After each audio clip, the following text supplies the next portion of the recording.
Muy buenos días, vamos a dar inicio con una mesa de trabajo más en esta séptima semana de investigación de las ciencias sociales, convocada por el Consejo Mexicano de Ciencias Sociales, en donde el cuerpo académico Escenarios de la Comunicación del Instituto de Ciencias Sociales y Humanidades del Área Académica de Comunicación ha organizado con la finalidad de dar a conocer cuáles son los proyectos de investigación que se realizan en una de las materias que se llama Desarrollo de Investigación, es la segunda parte de esta materia, y con nosotros estarán alumnos de noveno semestre de la licenciatura en Comunicación. Y bien, para dar inicio con esta mesa, vamos a ceder el uso de la voz a la alumna Camila Zambrano, que presenta el tema El fenómeno comunicativo de Andrés Manuel López Obrador, estrategias de comunicación política y su correlación con los índices de popularidad durante el sexenio 2018-2024. Adelante, Camila. Claro que sí, doctora, muchas gracias y muy buenos días. Este es mi tema, como ven es un tema de análisis principalmente de discurso y un tema también de análisis de la figura mediática de Andrés Manuel López Obrador como un agente de la comunicación en nuestro país, principalmente de la comunicación política. Puedes seguir a la siguiente diapositiva. Lo que se va a abordar dentro de esta tesis parte de una pregunta de investigación. La pregunta de investigación es cómo las estrategias de comunicación política utilizadas por Andrés Manuel López Obrador durante su sexenio de 2018 a 2024 influyeron en los índices de popularidad y qué características específicas lo convierten en un fenómeno comunicativo en la política mexicana contemporánea. Para mí fue importante plantear esta pregunta porque, sin lugar a dudas, esto es una realidad, es un fenómeno. Y lo que se ha presentado de un tiempo para acá es algo que no se había visto antes en la política mexicana, por lo tanto me interesa ahondar en ello. Siguiente, por favor. Dentro de los objetivos tenemos el objetivo general, se encarga de analizar las estrategias de comunicación política de Andrés Manuel López Obrador a lo largo de su sexenio, con el fin de comprender cómo estas estrategias influyeron en su índice de popularidad y cómo lo han consolidado como un fenómeno comunicativo de la política mexicana. Ya de manera más específica, tengo identificar y describir los momentos clave en la comunicación de Andrés Manuel López Obrador, que a partir de este momento me referiré como AMLO, durante su presidencia, centrándose en eventos, discursos, conferencias y redes sociales. Examinar asimismo la relación entre índices de popularidad y estrategias de comunicación utilizadas en momentos clave de su sexenio. Por último, analizar el papel de las mañaneras como una herramienta innovadora de comunicación directa con la ciudadanía, evaluando el impacto que tuvo dentro de la opinión pública. Dentro del estado del arte me estoy centrando principalmente en tesis más recientes. Las principales vienen de la máxima casa de estudios del país, la UNAM. Como podemos ver, están centradas principalmente en temas muy puntuales de Andrés Manuel López Obrador, como es la agenda setting, es decir, la influencia de la conferencia matutina, las mañaneras, presentes en el gobierno de Andrés Manuel López Obrador, las alternativas mediáticas que esto puede ofrecer. Asimismo, el discurso populista que él ofrece es también una base de estudio y es algo desde lo que se está partiendo para poder realizar esta nueva tesis. Asimismo, como dentro de esta tesis se abordará análisis del discurso, tenemos, por ejemplo, los discursos de campaña durante elecciones presidenciales de 2006 y 2018, un análisis de la construcción de la imagen de AMLO. Dentro de esta tesis, lo que a mí me importa es la generalidad del personaje, centrándonos en diversos puntos clave dentro de su sexenio, pero analizando cómo es que se ha convertido en todo un fenómeno y un personaje mediático de la política mexicana. Siguiente, por favor. Ahora bien, la justificación para esta investigación. AMLO ha creado un nuevo paradigma de comunicación política en nuestro país, algo que no se había visto antes. Combina estrategias populistas, el uso de la tecnología y una narrativa antiélite que ha transformado el debate público del país. también generando grandes polarizaciones. La importancia de AMLO dentro del panorama comunicativo mexicano actual radica en su habilidad para construir un discurso que moviliza a diferentes sectores de la población, no solamente los que comparten población o quienes comparten ideología con él, sino también quienes se encuentran en contra. Y en su capacidad para utilizar los medios y las plataformas digitales de una manera que ningún otro presidente mexicano había hecho antes.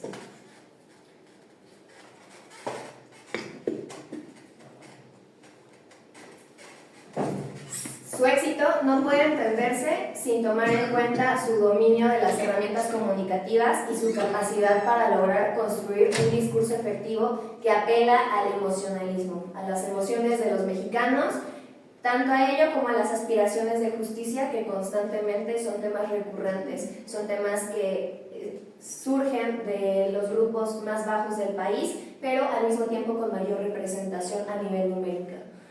Tengo interés en investigar cómo las estrategias comunicativas han sido fundamentales para consolidar la figura de AMLO como un líder indiscutible en la política mexicana.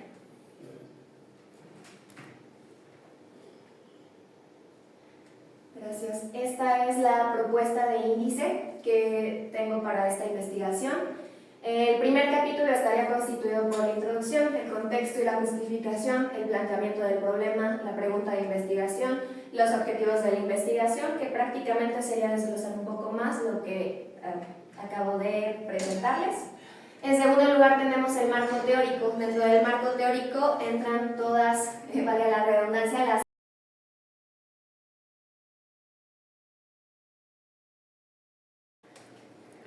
A continuación, presenta a Diego Osvaldo Cruz Ávila el stand-up como un medio de visibilidad y empatía para las personas con capacidades diferentes. Adelante, Diego. Muchas gracias, buenos días. Antes de empezar con la presentación, quisiera contextualizar un poquito de por qué mi interés con esta presentación. Hace no mucho tiempo, si mal no recuerdo, creo que fue el año pasado, tuve una cirugía en mis dos ojos, lo cual implicó que me quedara sin ver completamente durante 3 días y fue gradualmente el regreso de esa vista durante una semana, un poquito más. Durante ese proceso era un estado en el que veía de nada a borroso, como si fuera la vista de un bebé. Entonces va progresando gradualmente hasta ya recuperar la vista. Y digo recuperar entre comillas porque pues sigo usando lentes. Una vez que regresé a mi aula de clases, regresé con mis amigos, con mis compañeros, y nunca se me va a olvidar lo que sucedió.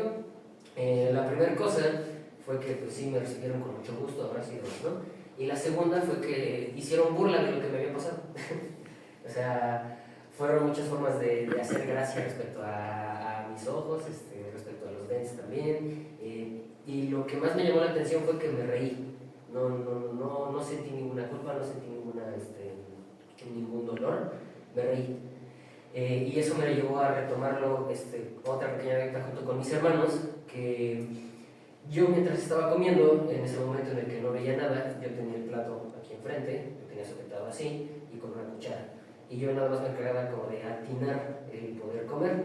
Sin embargo, yo creyendo que ya había terminado, dije, pues comí muy poquito, ¿no? Quiero más. Realmente lo que había sucedido era que yo había arrimado toda la comida al otro extremo del plato y mis hermanos se rieron de eso. Me lo dijeron y al mismo tiempo me reí. Y entonces no fue algo con lo que, digamos, hizo más compleja la situación, sino al contrario, lo hizo muchísimo más llevadera. Entonces, pasó el tiempo, ya recuperé la vista, continué con redes sociales y me topé con un video de él, de este chico, Alexis se llama, él se llama Rojitos de Huevo.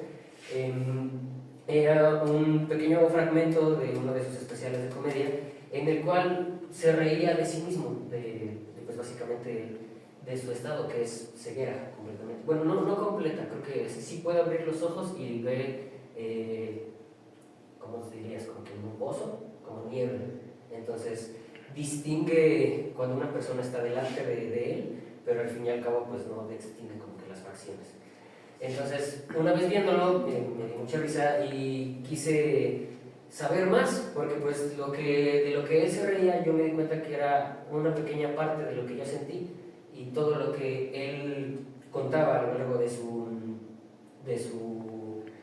estar en el escenario era nada más la punta de un iceberg enorme de lo que implicaba todo lo que podían llegar a contar, en este caso él.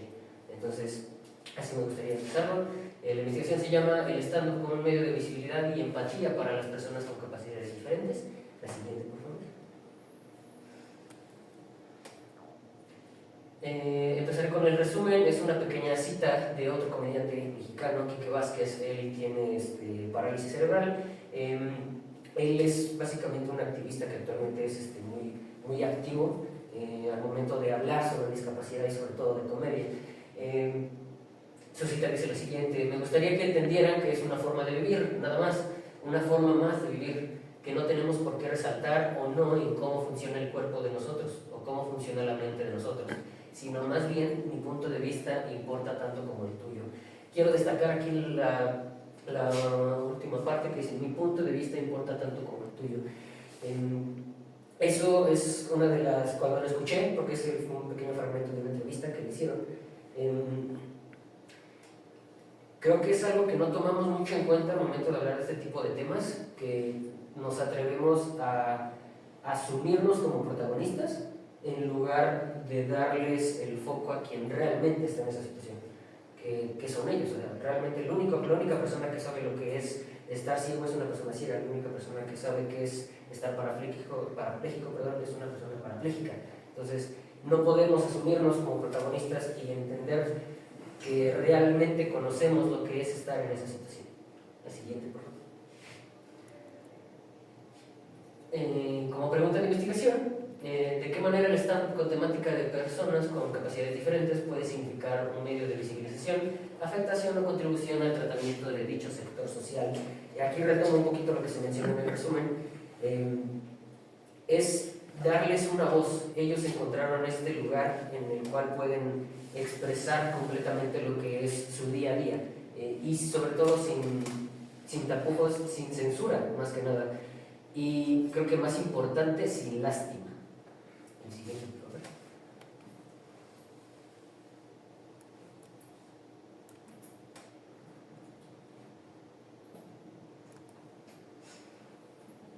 Como objetivo general se busca fomentar un cambio de percepción en las audiencias. Es más para este papel, ahí es donde entraría yo como espectador, y sobre todo al momento de estar investigando, de no busco ser una especie de salvador, quiero ser una especie de mensajero, en el cual yo tengo la posibilidad de contar ese mensaje a la mayor cantidad de personas, y sobre todo por aquellas personas que, si bien pueden reaccionar, realmente hay muchas personas que no pueden hablar. Entramos con personas no nada más mudas, sino con personas incluso que tienen que tartamudean, que muchas veces hay quienes es algo progresivo, a quienes pueden controlarlo, a quienes no pueden, a quienes les cuesta más, a quienes les cuesta menos, pero al final esa responsabilidad siento yo que va conmigo y con todas las personas que afortunadamente estamos bien y tenemos.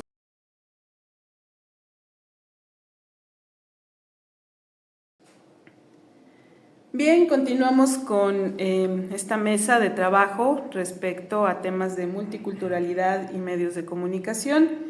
Ahora es el turno de Jorge Alejandro Guzmán Sánchez con el tema La comunicación organizacional como ayuda para el mejoramiento de una pyme enfocada al arte. Adelante. Muchas gracias. Bueno, esto inició por parte de apoyar a un amigo en su proyecto, denominado Proyecto Mampara, que es una organización sin fines de lucro que quiere hacer notar a los artistas hidalguenses que van empezando. Empezó como un proyecto de 4 amigos, de ahí quisieron formalizarse y fue donde me pidieron ayuda porque sabían que me gustaba mucho la asignatura de comunicación organizacional y cómo empezar a darle una estructura a una empresa. Se me hizo una labor noble, algo que en verdad puede aportar a la cultura de Hidalgo. Entonces dije, ¿por qué no? Aprovecho para ayudarles y de ahí puedo empezar yo a usar mi investigación para dar pie a algo que pudiéramos descubrir. Tanto no como revolucionar la rueda, digámoslo así, sino para comprobar cómo el comunicólogo organizacional puede ayudar inclusive a algo que es visto por la población como nicho o especial. ¿Sí? ¿Puedo dar la siguiente? De ahí salió mi pregunta de investigación: ¿de qué manera la comunicación organizacional contribuye a la formalización de una pyme enfocada al arte? Para entender qué es una pyme, es una pequeña y mediana empresa. ¿A qué sigue, por favor? Dentro de los objetivos tenemos el general, que es determinar el beneficio que aporta la comunicación organizacional para una pyme enfocada al arte. ¿Qué voy a hacer yo con Proyecto Mampara para que mejore, para que se asegure, para que se establezca? ¿Cómo podemos darle un orden a su noble labor? ¿A qué sigue? Dentro de los específicos, yo quiero darle una estructura para reforzar la productividad de sus integrantes y colaboradores. Quiero aumentar la popularidad de dicha pyme para que lleguen más lejos los artistas, todo esto a través de una planeación estratégica. Y por último, ayudar al crecimiento del Proyecto Mampara para abarcar más medios de comunicación que le ayuden a darse a conocer, ya que ellos originalmente iniciaron solamente a través de un canal de Instagram, pero explicándoles que no es tan rentable utilizar una red social que es enfocada a videos muy cortos, sino que necesitábamos más para expandirnos y que sea reconocido su nombre, que empiece a ser un portavoz de estos pequeños artistas. ¿A que sigue, por favor? En cuanto al estado del arte, como lo dije en un principio, no planeo revolucionar la rueda, ya que desde el 2005 empezábamos con estos tipos de estudios, con Álvarez de Fernández en su texto llamado La comunicación como herramienta de gestión organizacional. La comunicación organizacional ya es algo establecido, ya es algo conocido, es algo que se le tiene que dar la importancia y que no se quede solamente en las aulas o que sea comparado con el trabajo de los administradores. De ahí, casi una década después, empezamos con las redes sociales, como lo dice Pérez Amuesco en su texto Redes sociales, mecanismos generadores de reputación organizacional para las pymes, en donde a partir de algo que es accesible para todo público, podemos empezar a llevar una empresa. Y sobre todo en el aspecto de las pymes, que tienen un entorno muy, ¿cuál fue la palabra? Digamos, peligroso, por así decirlo, en donde un día pueden estar hasta la cima y al día siguiente pueden desaparecer por completo. Por último, el más cercano sería de Áviles Almeida y Campos Vera, que son los efectos de la comunicación organizacional, influyen sobre la productividad de una pyme, que es parte de lo que yo quiero mostrar. Si puede funcionar en una pyme de nicho, puede funcionar el comunicólogo organizacional en cualquier empresa. En cuanto a la justificación, como les mencionaba, el entorno de una pyme puede cambiar de un día para otro, es algo difícil de subsistir, de seguir adelante, y sobre todo en el caso de ella, donde no genera ingresos, sino que los colaboradores que estén ahí es por gusto propio. El trabajo que se hace es por amor al arte, la redundancia. Entonces, como dice Pérez Amuesco, en la actualidad, y debido a los cambios y revoluciones tecnológicas, los medios tradicionales, como muchos técnicos lo llaman, han tenido que cambiar las estrategias en su uso. El surgimiento de Internet ha sido un parteaguas, clave en el uso de los medios de comunicación.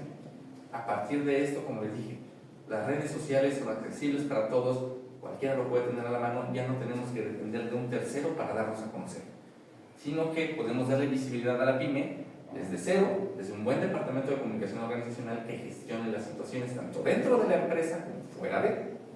De ahí, a mi parecer, necesitamos que sea continua e instantánea para asegurar e incrementar su negocio. A pesar de que no sea ganadora de dinero, esto puede servir a futuro para nuevas investigaciones que al aportar un nuevo conocimiento desde un margen en el que no hay dinero y es hecho por cariño, por amor, por una misión. Sigue, por favor. De ahí, el índice sugerido es la introducción, donde empezaré a hablar de todo lo que les he comentado hasta el momento y empezaríamos desde cero para que cualquier persona que se le interese por la pyme entienda desde dónde partimos. Para ello, el capítulo 1 es nombrado ¿Para qué nos comunicamos?, donde vamos a hablar de la importancia de la comunicación en general, cómo repercute en nuestras vidas y si es igual en las instituciones o organizaciones. A partir de ahí, que ya tenemos el concepto de comunicación, nos trasladamos a la comunicación organizacional. En el capítulo 2, ¿para qué sirve la comunicación en las organizaciones? Todo esto respaldado a partir de las teorías de la comunicación organizacional. Se divide en clásica, humanista, contemporánea y me falta una, no recuerdo cuál es. Pero las 4 son las que te dan base a toda empresa para entender cómo funciona, cómo la vas a estructurar, cómo vas a tratar a tus trabajadores, cómo vas a tratar inclusive hasta tu público. A partir de un respaldo teórico, tenemos toda la ganancia para poder seguir adelante la investigación. La que sigue, por favor. El capítulo 3, que es la herramienta que yo planeo utilizar para dar todo el sentido a la PYME, que es la planeación estratégica como herramienta de primera. Aquí explicaremos qué es la planeación estratégica, cómo lo vamos a implementar y a partir de ella como base, cómo continuaremos a que la PYME se desarrolle. Todo esto a lo largo de un año. Teniendo ya en mente cómo funciona.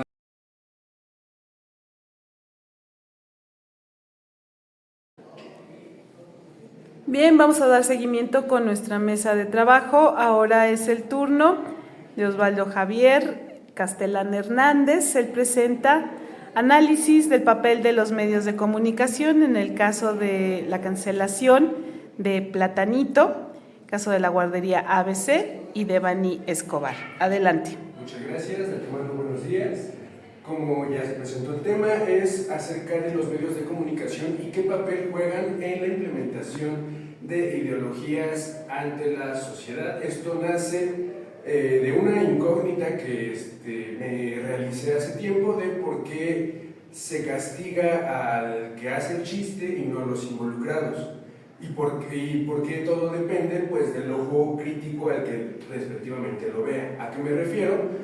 Hace tiempo yo tuve un compañero, un amigo, que por cuestiones de la vida sufrió una operación de la vista y cuando se presentó hacia nosotros le hicimos burla y se rió y todo normal.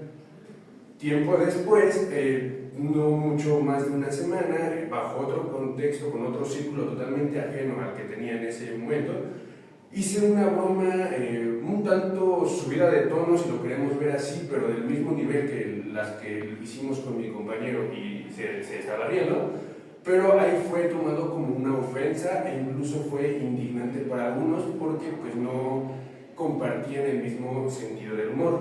Siguiente, por favor.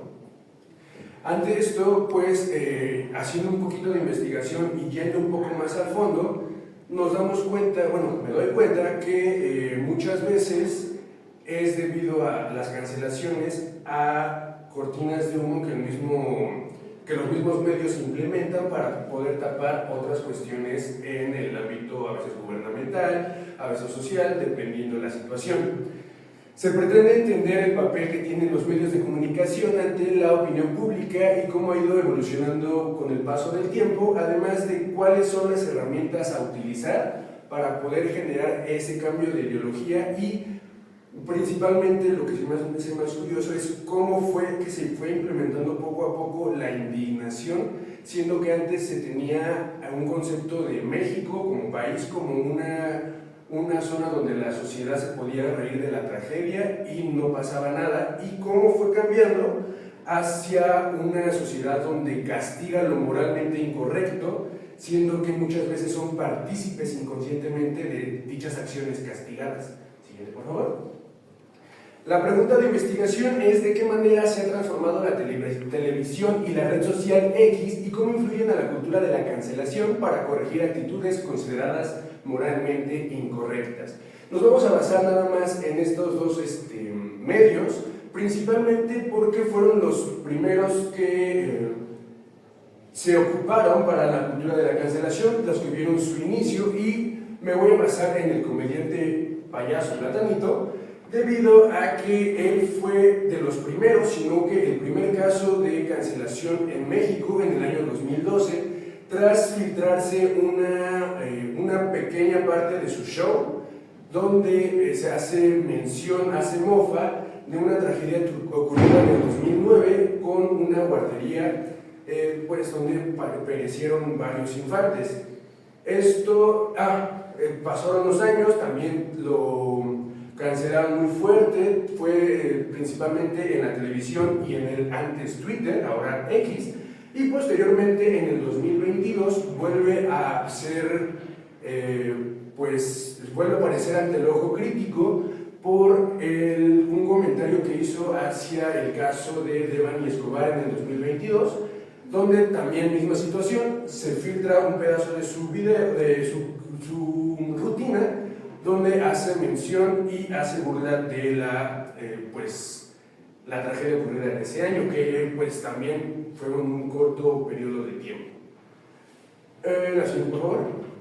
El objetivo general es comprender la influencia de la televisión y la red social X ante la creciente cultura de la cancelación y entender cómo ha ido evolucionando el medio a la hora de poder emitir una opinión.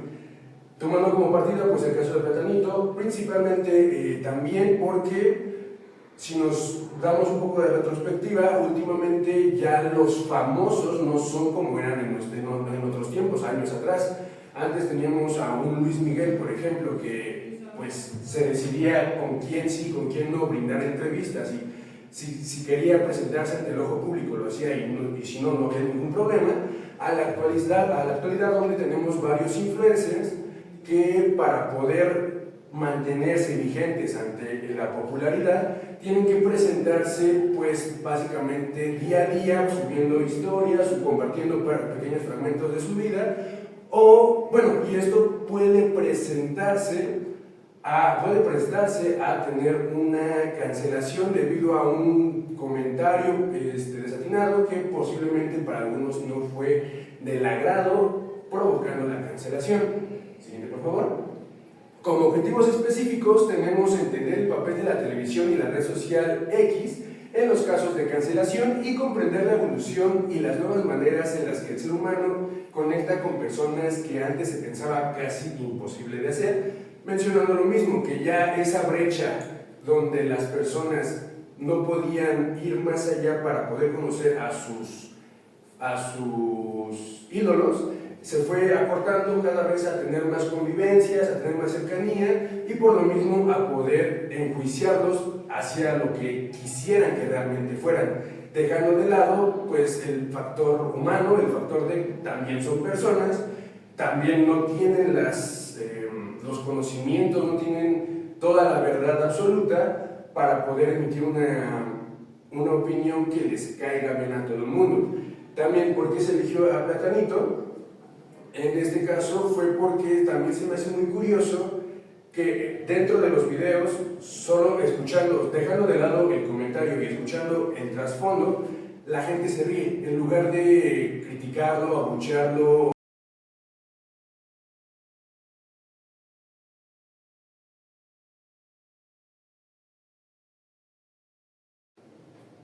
Para continuar con nuestra mesa de trabajo sobre multiculturalidad y medios masivos de comunicación, ahora es el turno de Fátima Jacqueline Robles González y ella nos presenta la construcción de la imagen de la mujer estereotipada dentro de filmes de cine mexicano en la época de oro y el impacto que tiene dentro de la sociedad contemporánea. Gracias, Fátima. Claro, muchas gracias, doctora. Primero que nada, creo que una de las cosas más importantes dentro de esta investigación es darnos cuenta del impacto que tiene el cine dentro de esta época, ya que el cine mexicano tuvo un gran avance dentro de la sociedad, ya que como recordamos, las películas de esta gran época marcan históricamente lo que trata este periodo. Mi investigación se trata un poco más sobre eso. Creo que justamente cuando comienzo a investigar me doy cuenta de que, en efecto, el cine tiene gran impacto social al punto de que cada uno de los receptores lo toma de diferente forma y afecta a la manera en la cual nosotros interpretamos los mensajes que se dan. La siguiente, por favor. Justamente esta investigación se trata de conocer la composición cinematográfica, ya que esta se trata de guiar la lectura que tienen los espectadores, justo porque cada símbolo, cada toma, cada imagen que se llega a mostrar, además de otros elementos, dan esa percepción acorde a lo que trata la película. Además, Julia Tuñón, en una de sus citas que me gusta mucho mencionar, dice que las ideas que las personas tienen como arsenal para poder comprender el mundo es aquella que se les quiere inculcar para poder cumplir determinado rol. Sin embargo, se da como esa confusión de lo que pertenece a la moral social con las prácticas sociales. La siguiente, por favor. Ahora bien, nuestra investigación se basa justamente de la pregunta clave, que es cómo se construyó la imagen de la mujer estereotipada dentro de los filmes del cine mexicano en la época de oro y qué impacto tiene dentro de la sociedad contemporánea. ¿Por qué nace esta pregunta? Creo que muchas de las veces no nos hemos dado a analizar de la mejor manera posible y ver que cada una de las imágenes siempre nos transmiten un mensaje y tienen un porqué. Más que nada en el cine, el que este cine mexicano haya tenido un impacto importante es justamente porque durante esta época nos encargamos de ver cómo afecta nuestra cultura. Muchas de las veces no podemos darnos cuenta de que influye mucho la trama, lo que tiene, la historia, y nos identificamos con cierto personaje. Es como, yo soy así, yo me siento identificada, pero muchas de las veces es acorde al rol de la mujer. Una mujer siempre tiene que ser en las historias una mujer buena, una mujer que se basa acorde a ser amorosa, a ser un personaje a veces secundario, más sobre todo en esa época. Pero me pregunto mucho el por qué se construyó de esa forma. La siguiente, por favor. Como objetivo general tenemos el analizar la estructuración de la imagen femenina dentro del cine mexicano en la época de oro y el impacto que tiene dentro del desarrollo social de la mujer, puesto que se da tanto en personajes, en filmes y en la relación que tiene con la sociedad contemporánea. Esto va más acorde a que esta identificación hace que muchas de las ocasiones el presentar ciertos roles hace que nosotras como mujeres en esta época nos sintamos, además de identificadas, el tener que ser de cierta forma perfectas dentro de una sociedad. La siguiente, por favor. Como se mencionaba, también uno de los objetivos específicos es pues analizar la mujer que se incorpora dentro de este cine mexicano, además de detectar el tipo de actitudes que llega a implementar en su desarrollo social. También tenemos el punto de reflexionar sobre la creación de la imagen de la mujer sobre esta época, ya que tiene repercusiones acorde a cómo nos vamos interactuando. Además de cómo se interactúa, creo que va un poco más en darnos cuenta de cómo en el cine mexicano tenemos ese punto en donde es como mayor punto clave a los hombres en personajes, porque muchas de las películas se trata de que el hombre sea el personaje principal, pero no se da a conocer a las mujeres como personajes principales. Tenemos esa línea en este cine mexicano de la mujer muy buena o la mujer muy mala. Se tiene que dar esos dos puntos que son clave para poder analizarlos, porque es porque fue así, porque el cine empezó a constituirse de esa forma y porque tuvo un gran impacto social. También poder concientizar lo importante que son los mensajes dentro de los medios de comunicación, el darnos cuenta que las personas que crean cine, que crean contenido, tienen que visualizar de qué manera están dando el mensaje y cómo repercute socialmente. También queremos identificar los aspectos que crean esta estructura de la imagen de la mujer dentro de la historia de los filmes, de manera histórica en el impacto social y de qué manera ahora todas estas ideologías que se marcaron en ese momento afectan en la sociedad contemporánea. La siguiente, por favor.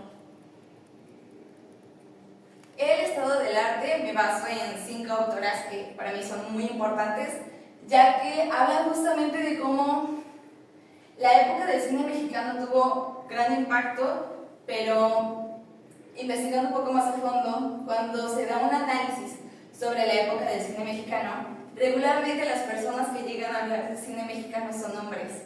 Entonces hay muy pocas investigaciones acorde a cómo lo trabaja una mujer o cómo ve una mujer el punto de la creación de personajes, de películas y de participaciones dentro del cine mexicano.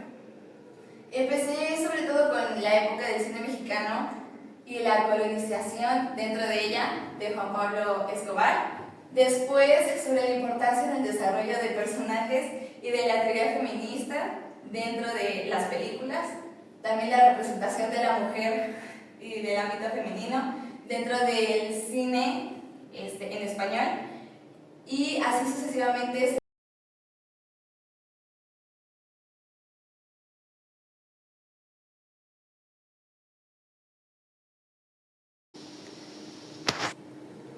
Bien, pues ya estamos con la última presentación de nuestra mesa de trabajo.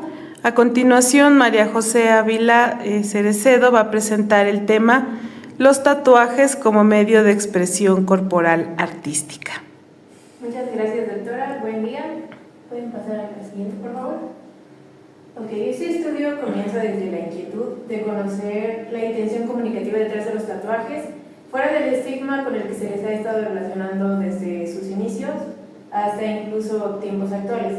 Partimos de una pregunta en la que se busca investigar de qué manera los tatuajes constituyen un medio de expresión corporal, artística y subjetiva para los sujetos, a través de la cual son capaces de legitimar su identidad y, como decíamos, nos apartamos completamente del acto de rebeldía, pero también lo mencionamos para entender qué papel tiene la transgresión del cuerpo en la búsqueda de expresión y manifestación de quiénes somos y qué es lo que pensamos, nuestras posturas respecto a la vida, hacia distintas cuestiones en el entorno. Y también para proyectar vivencias y otro tipo de cuestiones en nuestra vida. Siguiente, por favor. Bueno, nuestro objetivo general es el de interpretar de qué manera los tatuajes constituyen este medio de expresión artística, subjetiva y corporal para los individuos, y de qué manera también cada tatuaje puede llegar a generar distintos lenguajes a partir de los elementos simbólicos que los conforman. Siguiente, por favor. Bueno, nuestros objetivos específicos parten de entender el tatuaje como manifestación, también como los elementos artísticos y subjetivos que se van relacionando dentro de estas expresiones y los atributos simbólicos que se encuentran dentro de ellos. Siguiente, por favor. También buscamos demostrar que el significado parte de una intención de compartir el interior de cada persona y no únicamente demostrarse diferente ante la sociedad, incluso en algunos casos demostrarse como parte de determinados colectivos. También buscamos definir de qué manera los tatuajes pueden establecer códigos de expresión para las personas y las dimensiones que ocupa el cuerpo al convertirse en una superficie a partir de la cual las personas pueden manifestarse por medio de figuras y distintos trazos. Bien. Las investigaciones de las que partimos como antecedentes son en su mayoría en relación a las modificaciones corporales, específicamente el tatuaje como un discurso y también como medio de expresión y texto. Siguiente, por favor. También tomamos en cuenta la cuestión del tatuaje como una forma de arte corporal, incluyendo también algunos antecedentes de tiempos remotos en los que el tatuaje constituía parte de rituales religiosos, pero también se utilizaba para decorar el cuerpo. Y nos enfocamos también en las representaciones sociales que llega a tener en distintas culturas, específicamente de México. Siguiente, por favor.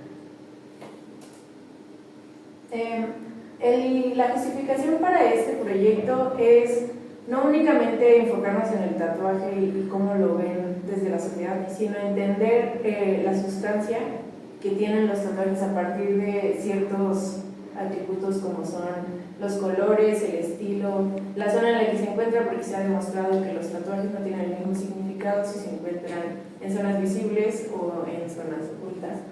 También entender en los tatuajes que son textos, qué papel cumple la tipografía y demás símbolos que se encuentran en el diseño de los tatuajes, para conocer de qué forma cada individuo llega a encontrar esta forma propia de definir quiénes son y demostrarlo por medio de las modificaciones de su cuerpo, específicamente la pigmentación subdérmica permanente. Nuestro índice se encuentra conformado por el resumen, introducción y nuestra lectura teórica, que es después del planteamiento del problema. Tenemos nuestro apartado teórico que se resume la introducción, el planteamiento del problema, el estado del arte y nuestro marco teórico que se conforma por 4 puntos eje. Partimos primero de los tatuajes en el contexto histórico, cultural y social que tienen en México y en el mundo. Después procedemos a entender el lenguaje que se genera a través de los trazos de tinta. Después partimos de una visión desde las ciencias sociales de los tatuajes para conocer de qué forma se van relacionando con temas de la identidad, de pertenencia, subjetividad, estigma social y con un enfoque antropológico. Y por último nos profundizaremos en el tema del cuerpo y cómo es que se constituye como una superficie para que los individuos puedan apropiarse de este mismo y expresarse a través de los tatuajes. Y sería todo. Gracias, María José.